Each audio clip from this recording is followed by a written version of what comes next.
Hi friends, welcome to my channel H knowledge. आज हम work method statement यानी कि WMS के बारे में जानकारी लेने वाले हैं। तो चलो हम वीडियो को शुरू करते हैं। फ्रेंड्स, अगर अभी इस चैनल में नए हैं तो सब्सक्राइब करना ना भूलिए। So we will see in this video what is work method statement, then contents of work method statement and how to make work method statements। यानी कि वर्क मेथड स्टेटमेंट क्या है, वर्क मेथड स्टेटमेंट में क्या क्या contents होना चाहिए and work method statement कैसा बनाना चाहिए, आदि जानकारी आप इस वीडियो में लेने वाले हैं। So what is work method statements? Work method statement यानी कि WMS, it is also called as method statement, is a formal document used in construction, industrial and high risk activities. It explains how a specific task will be carried out safely and efficiently. So ये एक important safety document है जिसके ज़रिए आप जो दिया हुआ task है या जॉब है वो सेफ वे से या सेफ तरीके से एंड एफिशिएंट मैनर से उसको कंप्लीट कर सकते हैं। Specially this document is a demand from the client while working in construction, industrial और in high risk activities. So let us see the details of WMS।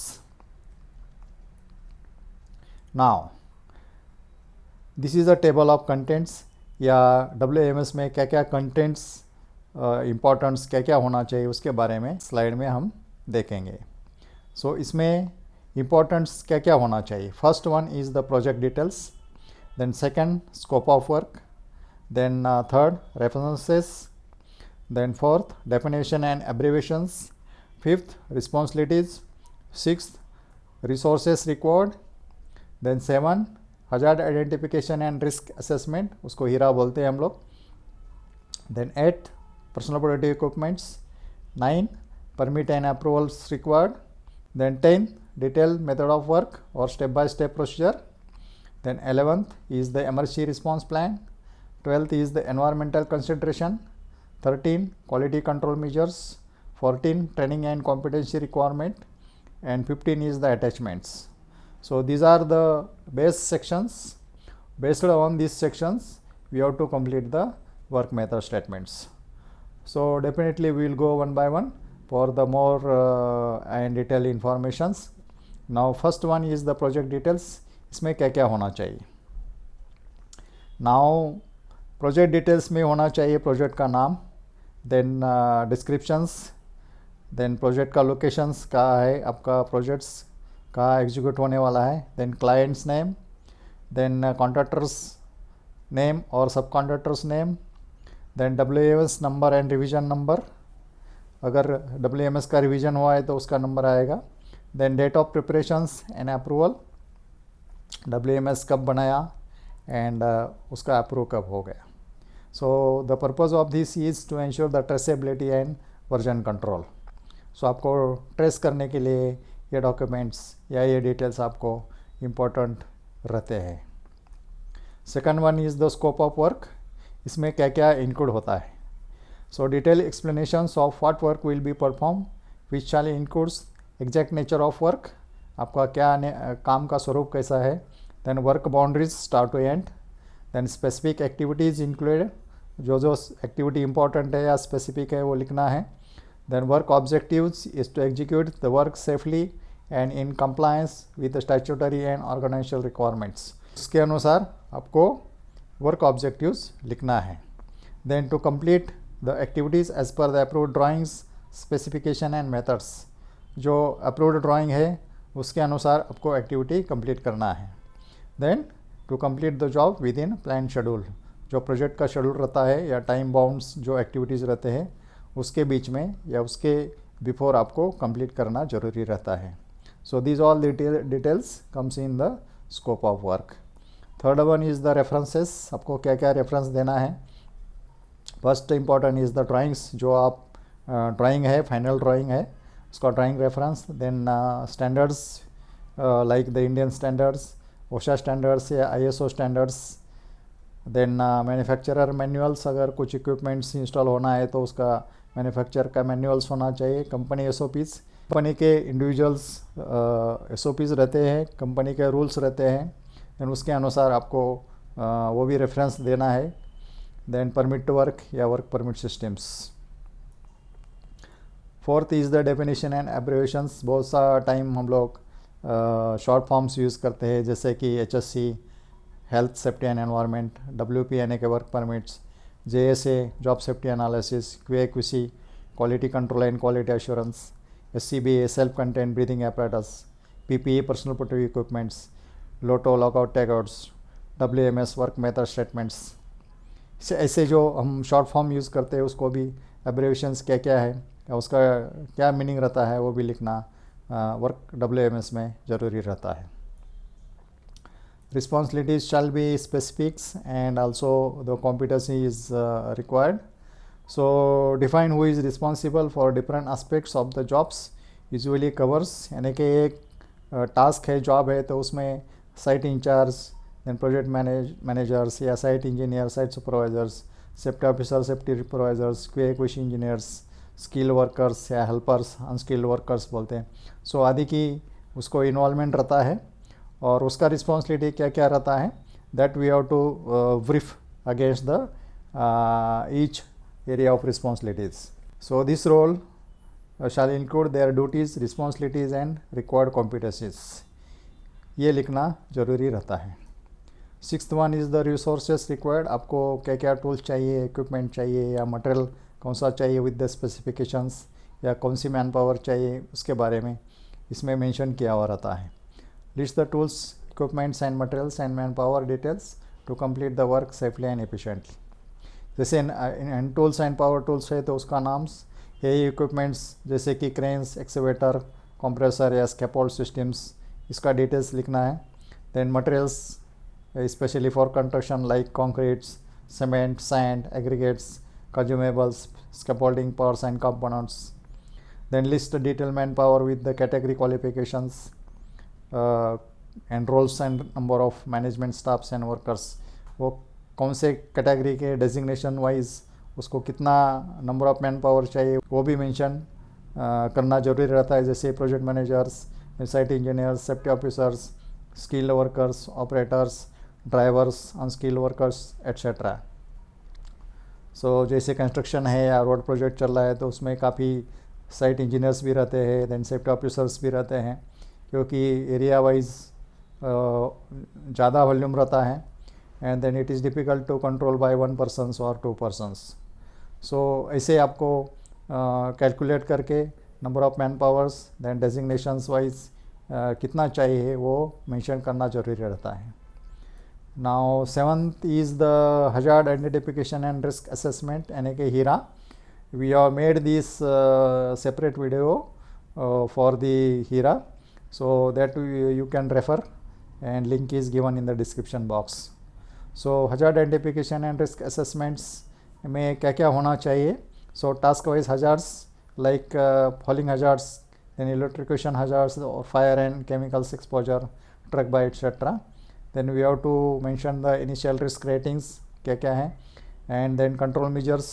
Definitely we have to follow the engineering control, administrative and PPEs. Then residual risk ratings after the controls. Control measures shall be based on the hierarchy of the controls, जैसे कि eliminations, substitution, engineering, administrative and PPEs. So this is very important to prevent the incidents by planning hazard controls in the advance. 8th is the PPEs. कौन से types के PPE होना चाहिए, may be respiratory रहेगा या non respiratory रहेगा। So the names like safety helmet, safety shoes, reflective jackets, hand gloves, whether it is cut resistance or heat resistance, safety goggle or face shields, fall protections, harness with the lanyards, ear plugs or ear muffs, respiratory protections अगर ज़रूरत है तो which will include the dust mask, cartridge mask or SCBA, that is self-contained breathing apparatus if required. So this is to eliminate or minimize the exposure of hazards. So permit and approvals required. Different types of task के अनुसार आपको अलग अलग permit इस्तेमाल करना पड़ता है, जैसे कि कन्फाइंड स्पेस हो या हॉट वर्क परमिट हो या हाइट वर्क परमिट हो. So that we have to mention, like confined space, hot work permit, work at height permit, electrical isolation, LOTO excavation permits. So इस permit में we have to include the approval's name, किसने approve किया, then date of issue, कब issue हुआ, and important is the validity of the work permit is very important. 10th is the detailed method of work or step-by-step procedures. This will include the important details like pre-start activities, then site preparations, barricading and signages, activity execution steps, safety precautions at every stage, quality checks, and post-completion tasks. So this is a core of WMS work method का core part है. अब चालू करने के पहले क्या activities रहता है वो मेंशन होना है. देन साइट प्रिपरेशंस का क्या एक्टिविटीज़ रहेगा, बैरिकेशन एंड साइनेजेस में कैसे आप फॉलो करेंगे. Then activity executions step by steps वो मेंशन करना है. देन सेफ्टी प्रिकॉशंस क्या लेंगे for every stage of work. And then quality checks and then post completion task like site cleaning and inspection. 11th is a emergency response plan for first aid arrangements or emergency contact numbers, rescue plan. This is required especially for working at heights, confined space or hot work. Then firefighting procedures, assembly points and communication methods. So this should be mentioned in the WMS so that we can respond quickly during the emergencies. 12th is the environmental consultations for the waste management, noise or dust control. So this is required for the waste disposal method, noise and dust control, spill preventions or protection of nearby structures, water bodies and greeneries, how we can protect them. So this shall be mentioned in the environmental considerations, which is important points for the WMS. Quality control measures, so required for inspection and checkpoints, test requirements and compliance with the specifications. 14 is the training and competency requirement. So this is an important section of WMS. We have to specify the minimum competency needed for the licenses like scaffolder, rigger, crane operator और welders. जैसे जो scaffolder है तो उसको trainings का certificates, then rigour है तो उसका ट्रेनिंग सर्टिफिकेट्स, क्रेन ऑपरेटर है तो उसका लाइसेंस है या नहीं है, वेल्डर का जो कॉम्पिटेंसी रहता है जैसे 5G 6G ये सर्टिफिकेट है उसके पास, ये सारे उसको मेंशन करना पड़ता है. Then safety trainings like inductions, job safety analysis, PTW, first aid and fire fightings and tool box talks यानी कि TBT which is carried out on daily basis. then medical fitness requirement especially required for confined space and work at heights. ये सारी जानकारी या सारे details आपको ये section में लिखना ज़रूरी पड़ता है. Last one is the attachments, कि कौन से आप WMS के साथ जोड़ते हैं, जैसे कि drawing and site layouts, permit to work documents, then TBT tool box meeting records, risk assessment JHA, equipments inspection and calibration certificates, medical test certificates, training and competency certificates, emergency and rescue plans, checklist and inspection forms, ये सारे आपको attachment में आ जाएंगे. So friends, based on these 15 points we have to make the WMS.